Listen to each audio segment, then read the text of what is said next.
नमस्कार, खबर भारत देख रहे हैं आप। मैं हूं आपके साथ प्रियंका गुप्ता। खबरों की ओर बढ़ेंगे, लेकिन सबसे पहले नजर अब तक की सुर्खियों पर। पेगासस जासूसी मामले में सुप्रीम कोर्ट में हुई सुनवाई। कोर्ट ने सरकार से मांगा जवाब। 16 अगस्त तक सुनवाई टाल दी गई।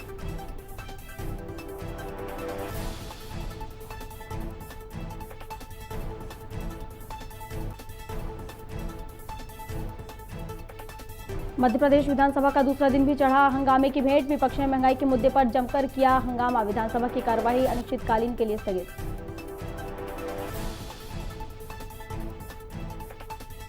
ओबीसी आरक्षण पर सीएम शिवराज का बयान। ओबीसी को 27% आरक्षण के पक्ष में बीजेपी सरकार। कमलनाथ पर साधा निशाना।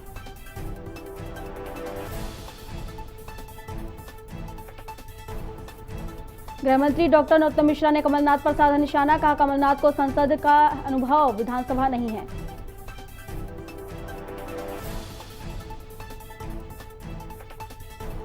देश में कोरोना से बड़ी राहत। एक्टिव मरीजों की संख्या हुई कम। 3,82,000 मरीजों का चल रहा इलाज। 4.5 महीने में सबसे कम आंकड़ा।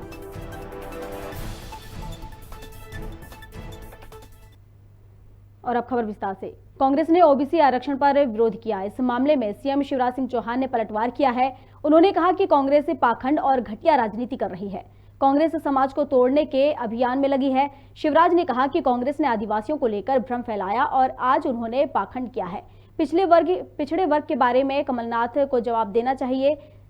बीजेपी ओबीसी को 27% आरक्षण के पक्ष में है। इसे लागू करने की पूरी कोशिश करें। 28/3 को 8/3/2019 को ये 14 से 27% आरक्षण का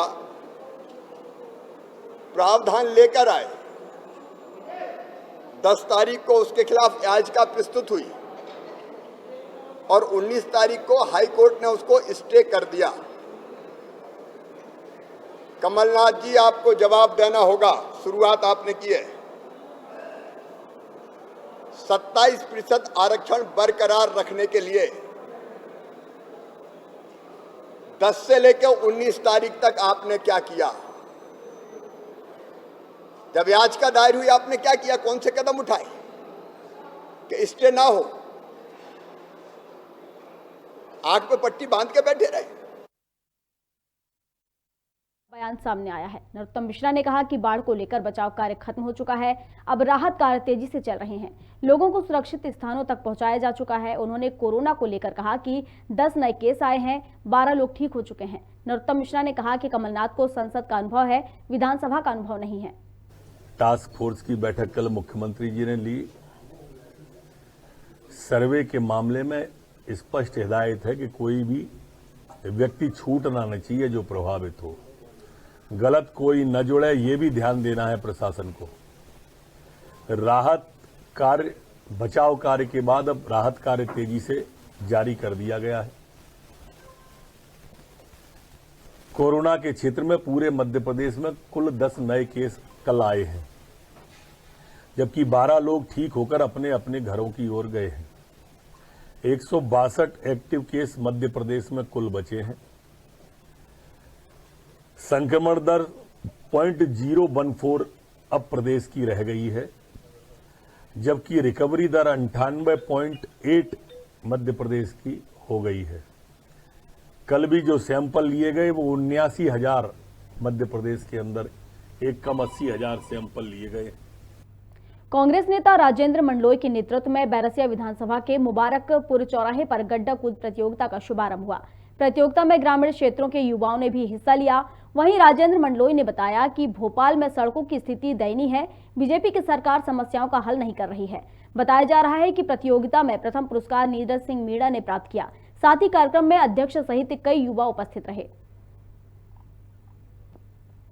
विदिशा कलेक्टर पंकज जैन ने कुरवाई विधानसभा क्षेत्र में बाढ़ प्रभावित क्षेत्रों का दौरा किया। कलेक्टर ने अधिकारियों को बाढ़ प्रभावित गांवों को सर्वे में जोड़ने के निर्देश दिए। इस दौरान कलेक्टर ने पैदल कीचड़ में चलकर घरों का निरीक्षण किया और लोगों को मदद दिलाने का आश्वासन दिया। साथ ही राहत कैंपों में जाकर लोगों से चर्चा की। सर्वे था वो ऑलमोस्ट कंप्लीट हो गया हमारा। और जो सहायता है अभी 2-3 चरण है। एक तो जो सबसे पहला था इमीडिएटली कैंप में, सबसे पहला तो हमारा ये था कि कोई जनहानि ना हो, और अब बाढ़ का जो पानी है प्रायः उतर चुका है, मतलब नदी नाले एटलीस्ट सेटल हो गए हैं। किसी पुल के ऊपर कोई पानी नहीं है, किसी गांव में एटलीस्ट एक कोई अप्रोच, किसी हर गांव की करीब एक अप्रोच खुली हुई है। तो ये पहला चीज था। दूसरा जो कैंप इमीडिएटली रिलीफ शिफ्ट किया था वो चालू हो चुका है, वहाँ पे लोग हैं। तीसरा जो चरण था सर्वे है, सर्वे लगभग पूर्ण हो चुका है, और अब ये है कि जो राहत पहुंचनी है, लोगों के अकाउंट में राहत पहुंचनी है, वो आज कल से प्रारंभ में बड़ी गिरावट आई है। वहीं 3,82,000 मरीजों का इलाज चल रहा है। यह आंकड़ा मार्च के बाद सबसे कम है। जानकारी के मुताबिक मार्च में 3,65,000 एक्टिव केस थे। उसके बाद देश में लगातार कोरोना मामले में इजाफा हुआ। आपको बता दें कि दूसरी लहर के दौरान रोजाना 3 लाख से ज्यादा लोगों की पॉजिटिव रिपोर्ट आई थी।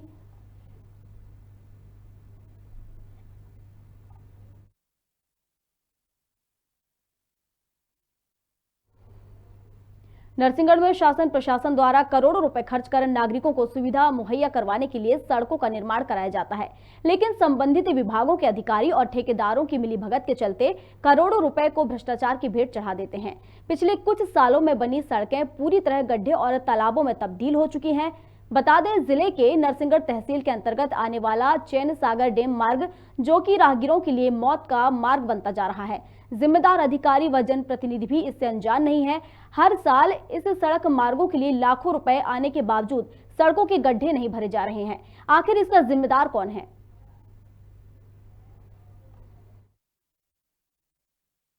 इतनी परेशानी यहाँ साहब के इस रास्ते के बजाय घर नहीं ठीक है। बाइक पे दो आदमी नहीं चल सके, दिक्कत आई। दो चल नहीं सके, पैदल चलने सही है। दिक्कत आई, 2 आदमी में दिक्कत आए हम। अच्छा, तो ये बारिश के समय में तो फिर ऐसे में ज्यादा दिक्कत आती है। अरे वो तो सूखा में बारिश नहीं हुई के बाद भी दिक्कत नहीं है, बाद में 12 महीना सर बहुत दिक्कत है। जनप्रतिनिधि प्रशासनिक अधिकारी क्या कहते हैं? कोई मालूम साहब ना, कोई भी नहीं आया। अधिकारी कोई रुचि नहीं ले रहा होगी।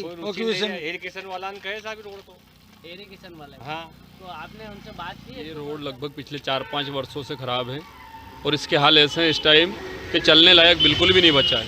आपने अभी वीडियो बनाया, वीडियो के माध्यम से आपने देखा कि पूरा रोड पूरी तरीके से फुट चुका है, पूरे गड्ढे गड्ढे में हो गए। लगभग 8 से 10 गांव के लोग इस रास्ते से निकलते हैं। स्थिति निकलते गड्ढों में से, कई गिरते हैं। लगभग 4-5 साल से इसकी यही स्थिति है। 4-5 सालों बीच में पेच वर्क करा था थोड़ा सा, वापस यही स्थिति है पूरी। नमस्कार, मैं हेमराज सेन। आज हम बात करेंगे राजगढ़ जिले के नरसिंहगढ़ ब्लॉक के अंतर्गत आने वाले खस्ता सड़क हालात के बारे में। अभी हम लोग यहाँ पर खड़े हैं, यहाँ पे कुंवर चैन सागर दूधी डैम का ये मार्ग है। आप देख सकते हैं यहाँ पे अभी हम लोगों ने कुछ ग्रामीणों से बात की है, क्या कहना है उनका। जनप्रतिनिधि और प्रशासनिक अधिकारी इस रोड पर ध्यान नहीं दे रहे हैं, जबकि यहाँ से करीब 10 गाँव वाले यहाँ से इस रोड से निकलते हैं। वहीं कुंवर चैन सागर दूधी डैम एक पर्यटन स्थल होने के साथ साथ यहाँ पर काफ़ी तादाद में लोग यहाँ पर घूमने आते हैं, देखने आते हैं। मगर हालात यहाँ है कि ये हालात सड़कों की वजह से यहाँ पर कोई लोग यहाँ पर आना पसंद नहीं करते। साथ ही कई मुश्किलों से यहाँ पर लोग इस 5 किलोमीटर के रास्ते से होकर लोग गुजरते हैं। कई बार यहाँ पर हादसे होते हैं, मगर प्रशासनिक अधिकारी और क्षेत्र के जनप्रतिनिधियों का इस ओर कोई ध्यान नहीं है। अब देखेंगे इस खबर के बाद क्या प्रशासनिक अधिकारी और जनप्रतिनिधि। राजगढ़ जिले के ग्रामीण अंचलों में कोरोना वैक्सीन को लेकर कुछ ज्यादा ही उत्साह देखने को मिल रहा है। नरसिंहगढ़ तहसील के गांव रनावा में लोग वैक्सीन लगवाने के लिए इंतजार करते हुए गिरते पानी में खड़े रहे। वहीं लोग बड़ी संख्या में एकत्रित हुए और मुंह पर मास्क भी नहीं लगाए हैं, जिसके चलते उनको देखकर ऐसा लग रहा है कि वह किसी जो तीसरी लहर है उसकी बड़ी आशंका नजर आ रही है उनको देखते हुए, और वह किसी तीसरी लहर की को बुलावा दे रहे हैं उसको।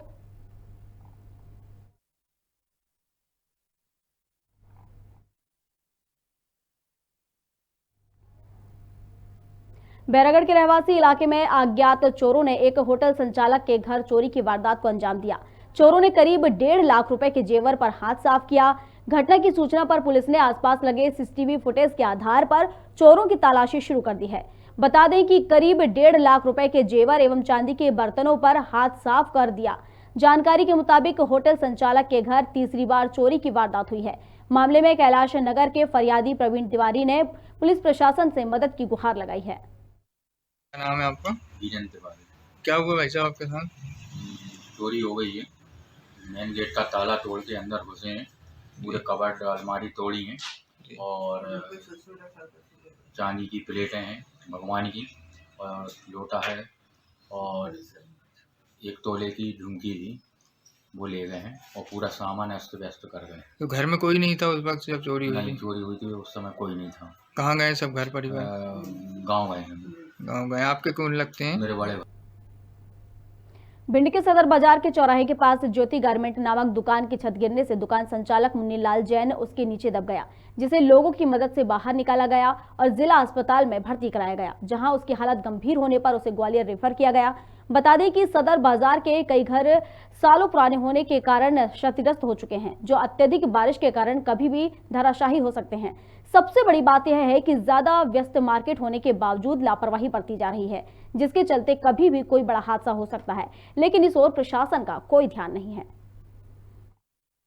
पानी आने लगा, आवाज ईंटें गिरने लगी, आवाज आने लगी, तो इतने में हम बाहर निकल के आए तो दीवार गिर पड़ी और फिर नीचे हमारे ताऊ मुन्नीलाल जैन बैठे थे और हमारा दोस्त बैठा था रवि जैन, महावीरगंज का है। तो एकदम से पूरी दीवार गिरी तो गिर पड़ी, उसमें नीचे हमारे ताऊ मुन्नीलाल जैन वो दबे थे और हमारा दोस्त रवि जैन वो दबा था। तो मन्नी ताऊ के लग गई है सिर में। पहले 20 लोगों ने आके उठाई। आष्टा में पार्वती नदी के तट पर भगवान शंकर के मंदिर में तीसरे सोमवार के दिन लोगों की भीड़ देखी गई। सुबह से श्रद्धालुओं का तांता लगा रहा। वहीं भक्तों ने शंकर मंदिर में भगवान भोलेनाथ की पूजा अर्चना की। मंदिर के प्रमुख पुजारी राजगिरी ने श्रद्धालुओं को दर्शन की अनुमति दी। पुजारी ने बताया कि शंकर मंदिर में प्रतिदिन श्रवण सोमवार को भक्त बड़ी संख्या में आते हैं।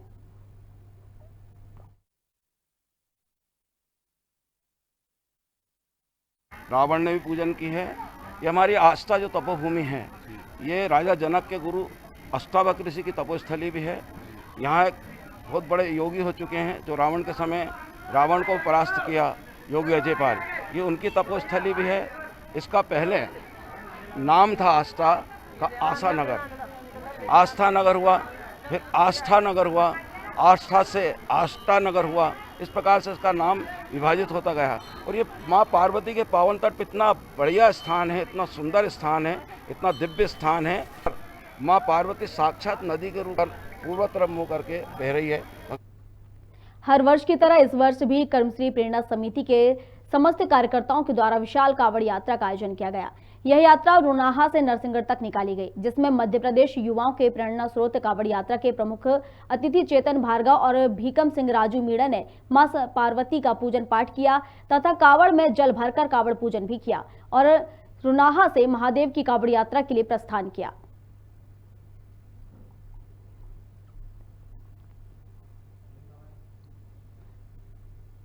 भिंड जिले में सिंध नदी का प्रकोप कई गांवों के ग्रामीणों को बेघर कर दिया। बाढ़ पीड़ित भोजन पानी के लिए परेशान दिखाई दे रहे हैं। भिंड के खैरा श्यामपुरा पंचायत की पूर्व सांसद डॉक्टर राम लखन सिंह कुशवाहा ने पीड़ितों को सूखा राशन सामग्री भेंट की। साथ ही उन्होंने कहा कि भिंड विधानसभा के संकट की घड़ी में सभी लोग धैर्य बनाकर रखें और एक दूसरे की सहायता करें।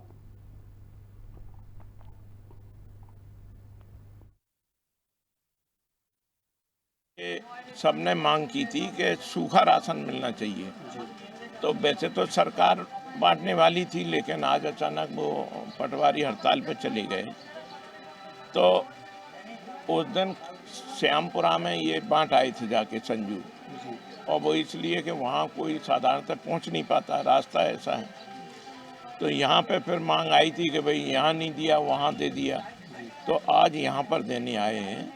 सूखा राशन है तो लोग अपने हिसाब से बना खा लेंगे और आगे भी ये कंटिन्यू रहेगा।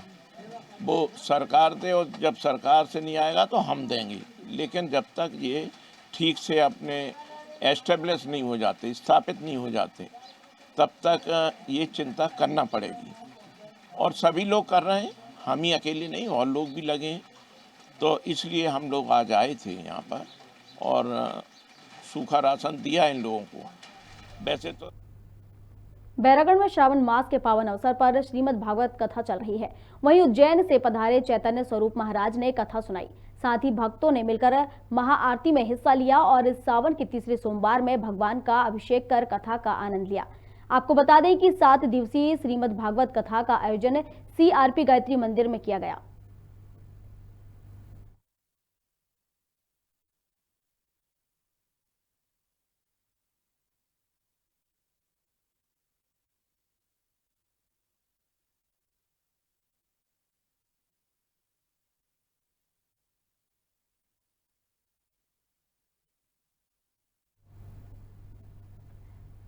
राजधानी भोपाल में बढ़ती महंगाई और पेट्रोल डीजल के बढ़े दामों को लेकर संतों ने CM हाउस का घेराव किया, लेकिन पुलिस ने संतों को बीच में ही रोक लिया। वहीं पूर्व राज्य मंत्री दर्जा प्राप्त स्वामी बैराग्यनंदन मिर्ची बाबा और पुलिस के बीच जमकर बहस हुई, जिसके बाद मिर्ची बाबा अपने ही आवास पर धरने पर बैठकर भजन कीर्तन करने लगे। देखिए, घर पर नहीं, हम लोगों का CM हाउस को घेरने का प्रदर्शन था, क्योंकि महंगाई चरम सीमा पे पहुंच चुकी है और ये जो शिवराज सरकार है या मोदी सरकार है, देश में एक अत्याचार फैला रही है, बेरोजगारी फैल रही है, भुखमरी फैल रही है। कोरोना काल में भी इनके समय पर बहुत मृत्यु हुई है और इसके खिलाफ, शिवराज सरकार के खिलाफ हम लोग पूरी जनता को लेकर के, साधु संतों को लेकर के CM हाउस जाना चाहते थे, जिसको रोक दिया गया पुलिस के द्वारा। हमको घर पर ही अरेस्ट कर लिया गया, हाउस अरेस्ट कर लिया गया और हमारी जो मांग है, जो सोच है, उसको कहीं ना कहीं शिवराज सिंह रोक रहे हैं। मैं CM का घेराव कर रहा हूं, ये मेरा विषय आज का नहीं है। हमेशा से प्रत्येक प्राणी रहा है, जब जब मध्य प्रदेश में कहीं भी दिक्कत आई है, मैंने आवाज़ उठाई है। मध्य प्रदेश में दिक्कत आई है, मैंने आवाज़ उठाई है। स्वाभाविक करके आज की स्थिति में आप देखिए, जनता के लिए पेट्रोल महंगा है, डीजल महंगा है, तेल महंगा है। प्रदेश में दलितों पर लगातार अत्याचार बढ़ रहे हैं। वहीं नेमावन में हुई दलित युवती की हत्या के विरोध में कांग्रेस ने विधानसभा का घेराव किया। इस बीच करीब 500 मीटर दूर पुलिस और प्रदर्शनकारियों में धक्का मुक्की हो गई, जिसके बाद पूर्व मंत्री जयवर्धन सिंह सहित कार्यकर्ताओं को गिरफ्तार कर लिया गया। भाजपा की बनी तो इन लोगों ने जो शासकीय अवकाश आदिवासी दिवस के दिन घोषित किया था, उसको निरस्त कर दिया है। इससे स्पष्ट होता है कि भाजपा पूर्ण रूप से आदिवासी विरोधी है और आज हम मांग करते हैं आदिवासी दिवस पर कि भाजपा सरकार और शिवराज सिंह चौहान जो हमारे आदिवासी भाई हैं, उनसे माफी मांगे और पुनः आज के दिन को शासकीय अवकाश घोषित करें। हमारा मूल प्रश्न ये है, जब पूरे विश्व में आदिवासी दिवस मनाया जाता है 9 अगस्त को पूरे विश्व में, तो सिर्फ मध्य प्रदेश में अलग तारीख क्यों, जब पूरी दुनिया इसमें एक सहमति से तैयार। गुना जिले की नगरपालिका परिषद ने स्वच्छ भारत और पॉलीथीन मुक्त गुना के तहत चलाए जा रहे अभियान को जारी रखते हुए CMO तेज सिंह ने राजीव गांधी पार्क पर लोगों को घरेलू खाद बनाने की प्रक्रिया बताई। वहीं शारदा जागृति महिला मंडल के द्वारा CMO का स्वागत किया गया। इस दौरान CMO ने लोगों को कपड़े के कैरी बैग भी वितरित किए और पॉलीथीन का उपयोग न करने की समझाइश भी दी।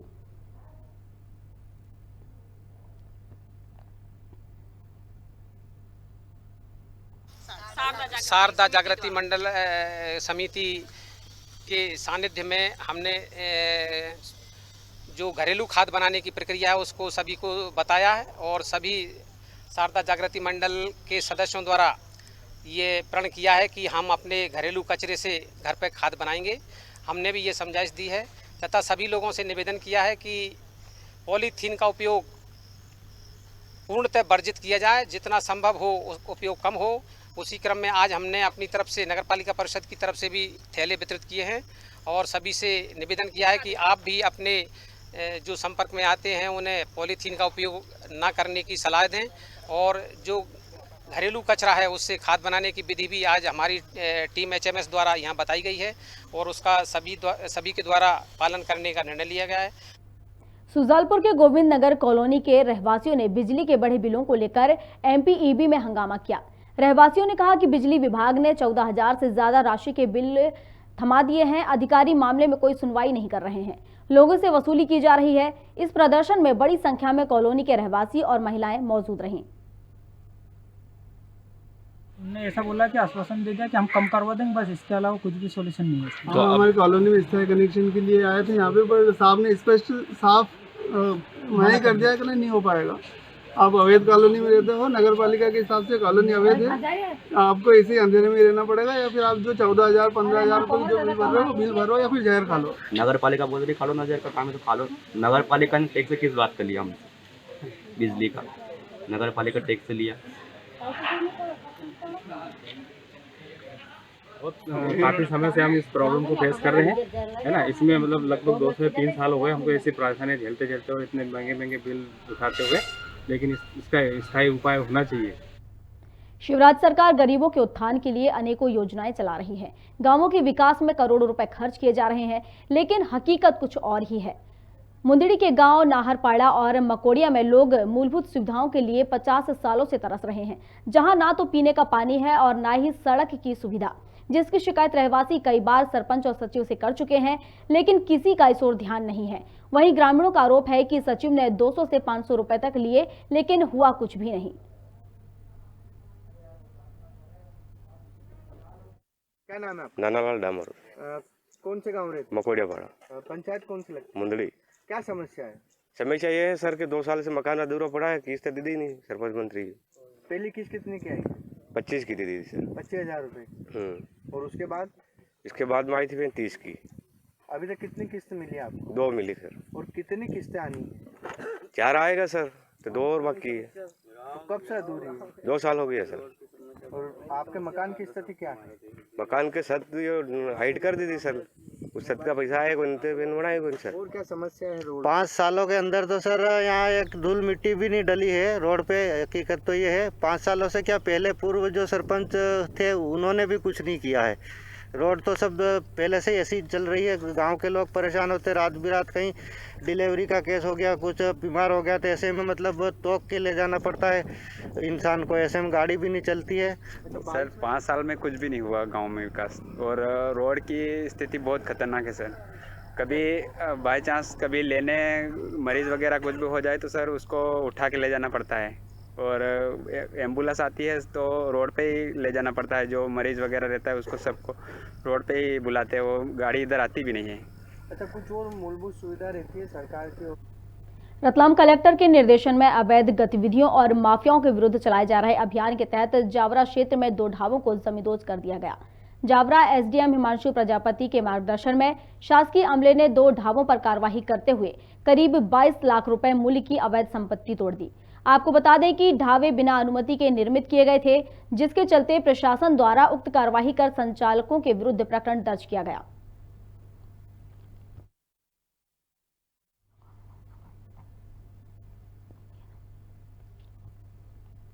भिंड जिले में बाढ़ प्रभावित गांव के हालातों को देखकर जिला प्रशासन सक्रिय होता दिख रहा है। भिंड में डीएसपी हेडक्वार्टर और निरीक्षक रजनी गुर्जर सहित उनकी महिला टीम ने बाढ़ प्रभावित इलाकों का दौरा किया। उन्होंने लगभग 1000 महिलाओं, बच्चों, बुजुर्गों को सामग्री वितरित की। साथ ही गांव में पानी के टैंकर भी पहुंचाए। इसके अलावा जिला प्रशासन ने बिजली व्यवस्था दुरुस्त करने का भी निर्देश दिए। ऐसे गांव का चिन्हांकन कर लिया गया है और एसपी सर के निर्देशन में ये गांव से कुछ ट्रैक्टर हम लाए हैं। इनको भी हम एक्विजिशन करेंगे आपदा नियंत्रण अधिनियम में, और इनको सभी गांव में एक रूट बना के अलग अलग जगह भेजा जाएगा, ताकि ये इनसे जो मिनी जनरेटर्स हैं इनसे सारे जो ट्यूबवेल हैं वो चालू हो सके, और गांव में जो बेसिक समस्या है, मोबाइल चार्ज नहीं हो पा रहा है या कोई बहुत अर्जेंट काम है, वो पूरा हो जाए। हाँ, हमारे यहाँ पर पुलिस लाइन में महिला जो अधिकारी कर्मचारी हैं उन लोगों ने कुछ अपना सहयोग राशि एकत्र करके और कुछ सामग्री खरीदी है, कुछ कपड़े हैं और खाने पीने की चीज़ें हैं, तो कुछ ऐसे प्रभावित क्षेत्रों में उनके द्वारा वितरित किया जा रहा है।